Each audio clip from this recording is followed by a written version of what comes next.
Well, good morning, everyone, and welcome back to Morning Musings. My name is Don K. Preston. I'm the president of Preterist Research Institute of Ardmore, Oklahoma. And for those of you who follow me, you know that by listening already, I'm still having throat problems. And I want to begin this morning by first of all thanking all of you who have expressed concern and prayers for me on Facebook and what have you. I don't know exactly what's going on with my throat. I believe it's some kind of viral infection. My wife came down with something similar first, and then I followed suit naturally. Pardon me. But I am still having a great deal of difficulty in talking without going into the coughing spasms, as you just saw and heard. So here's what I'm going to do. This is my plan for this week, all right? I'm going to have a few thoughts this morning, unrelated to the Olivet Discourse study that we've been doing. I'm going to share with you a few thoughts this morning concerning those who were once preterists but who have now abandoned covenant eschatology completely, and in many instances now claim to be atheists. So that's coming up momentarily. I'm not going to film Tuesday and Wednesday. Try to save my voice, give it a little bit of time to continue to heal, because it is better. But I'm going to try, mind you, to do another session with Mike Sullivan for our Thursday slot. I can't guarantee that, obviously, the way it's going. And I'm going to try to do my Friday spot in response to Steve Gregg. I also need to film a Now TV. So as you can see, I've got plenty to film, but I just don't think I can do the full load with my voice and throat doing what it is doing. I apologize for that. I've been doing everything that I knew to do, salt water, this and that and the other. And like I said, I am definitely better, but this is about the most volume that I can get, and I can't do this for very long. So let me jump right in.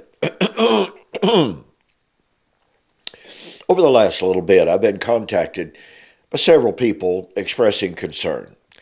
Don, why is it that we're seeing so many people that are abandoning preterism, many of them stating that they are now atheists? What's going on? Well, first of all, I need to observe and take note of the fact that the opponents of covenant eschatology like to use this and saying, see, this is this is where preterism leads. Preterism leads to atheism, or preterism leads to this, or preterism leads to that. And ladies and gentlemen, this is really honestly a horrible, horrible argument. Now, you have to understand, this argument is being given as a scare tactic. Oh, don't study preterism, because if you study preterism, it's going to lead you to be an atheist. Well, that's an absolute fallacy. I hear from people almost every single day who tell me that their faith in the Lord is now stronger than it's ever been because they've become a preterist. See, I hear from far, far more people expressing that kind of joy, that kind of satisfaction, that kind of enthusiasm than I ever do about those who have abandoned the faith. So, if you're going to apply this ad hominem argument, oh, look, so-and-so abandoned preterism and became an atheist, that proves there's something wrong with preterism. Okay, I can switch that around, turn that argument around, using the same identical logic and say, I'm hearing from more and more people all the time who were headed toward atheism because of futurism, but now, thanks to preterism, their faith is revived.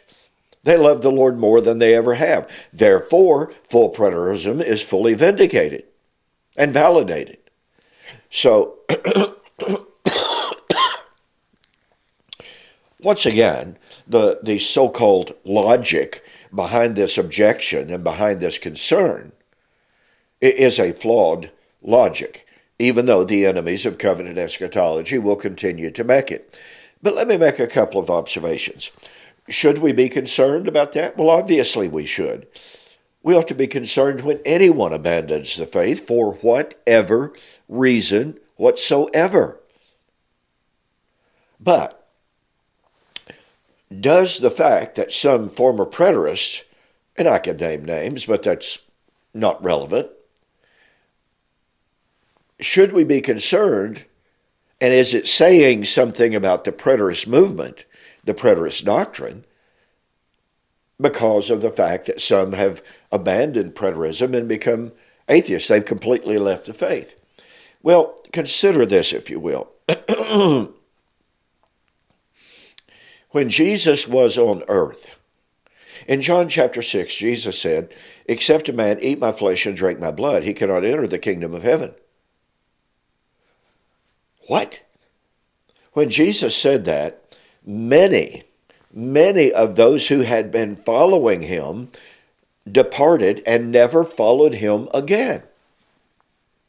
Now, was there something fundamentally wrong with what Jesus said? Was his, quote, doctrine, unquote, leading people to abandon faith? No, it was a misunderstanding, wasn't it?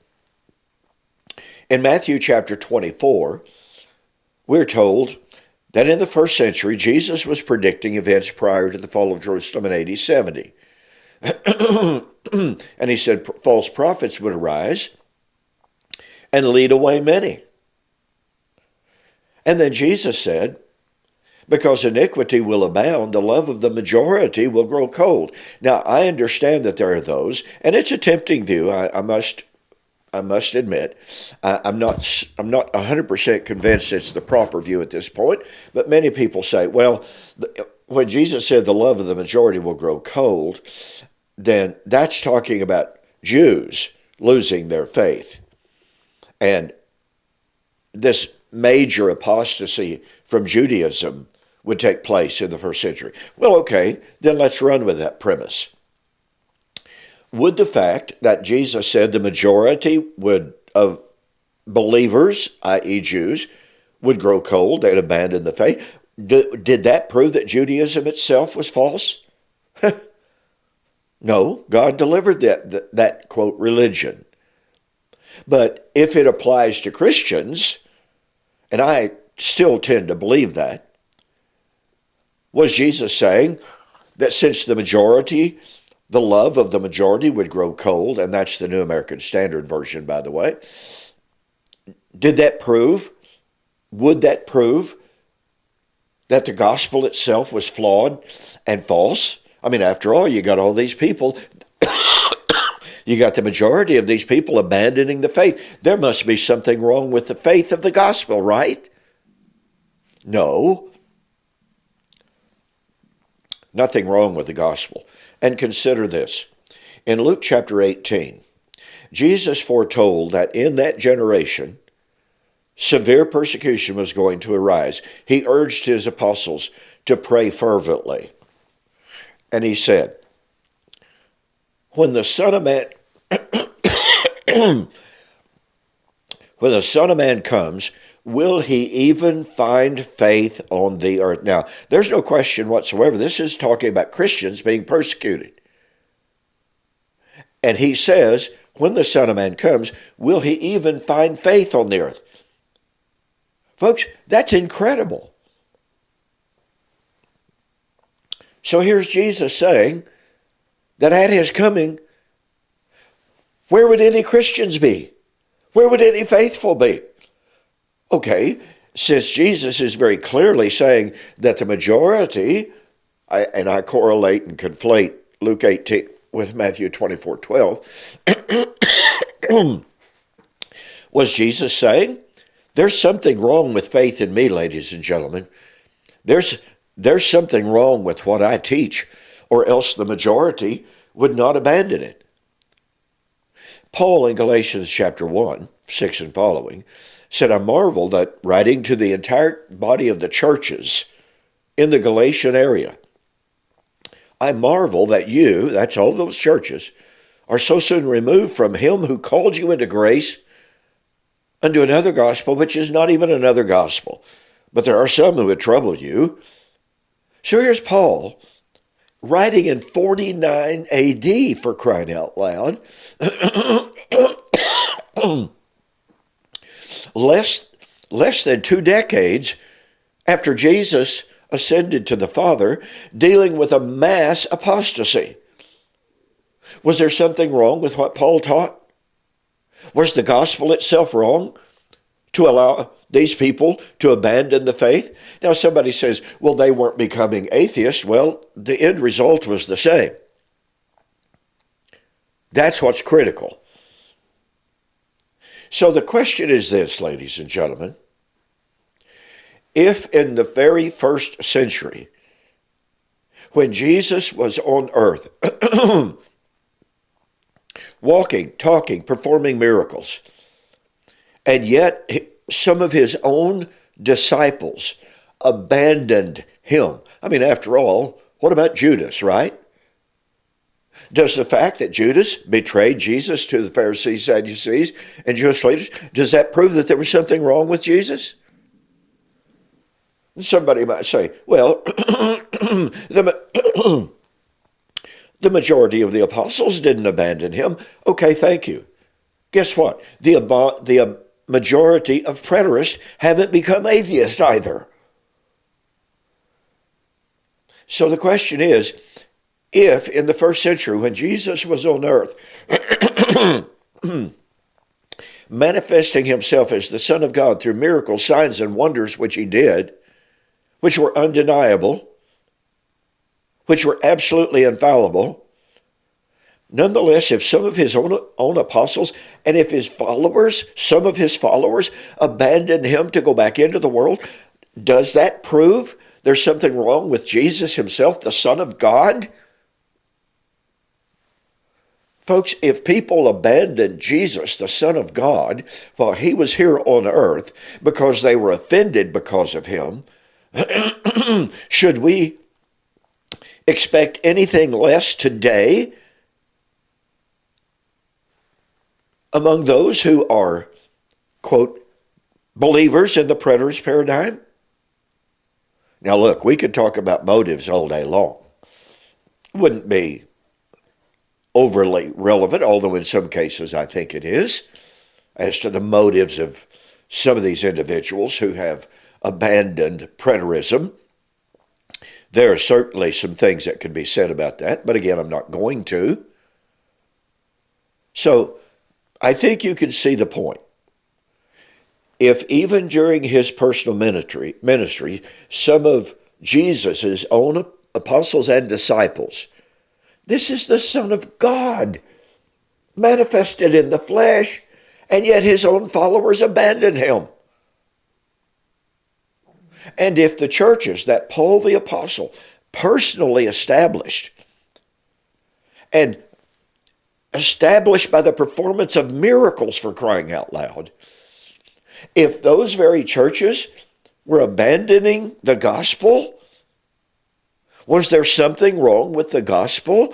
Did the gospel lead them to abandon the gospel?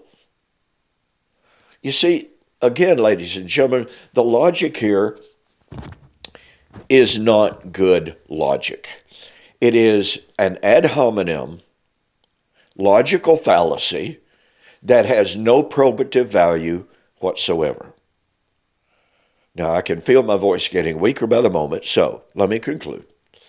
Should we be concerned when anyone abandons preterism? They abandon their faith, and they leave preterism behind. Of course, we should be concerned. We should care for them, pray for them, But keep in mind, preterism was not the reason for their abandonment of faith. People can talk about it, people can point fingers, but the logical fallacy involved here is in fact a massive logical fallacy. I just want to make the following observation. I recently debated a man who was a Church of Christ minister. He abandoned Christianity and became an atheist because of a failed eschatology. You remember that? Back in April 12th of 2023, Mark Smith. He abandoned faith in Christ because he saw that the Bible taught that Christ was coming back in the first century. He didn't do it according to Mr. Smith. Therefore, Mr. Smith lost his faith and has become a militant atheist. See, upon this logic and upon this argument that's being used against preterism, we can say that Christianity is fundamentally flawed to cause people to become atheists. Once again, the logic is fallacious. So when you hear someone say, well, see, preterism leads to atheism. Does Christianity, does the gospel lead to atheism? Does Jesus himself lead to an abandonment of the gospel and Christianity? Did Paul's doctrine lead to an abandonment of faith and truth? Unless you're willing to concede all of that, this argument, this so-called argument, preterism leads to atheism, it's absolutely, totally false. So the best that we can do is to become better students, to understand the arguments, to understand the foundation. You know, when somebody says, well, preterism leads to this or that or the other, we need to know the truth well enough to refute those false claims. Well, it's all the time. It's all my voice is going to allow this morning. Thank you for joining me. Lord willing, I'll see you again on Thursday as Mike Sullivan and I address Ted Wilson's videos. So, hope to see you on Thursday.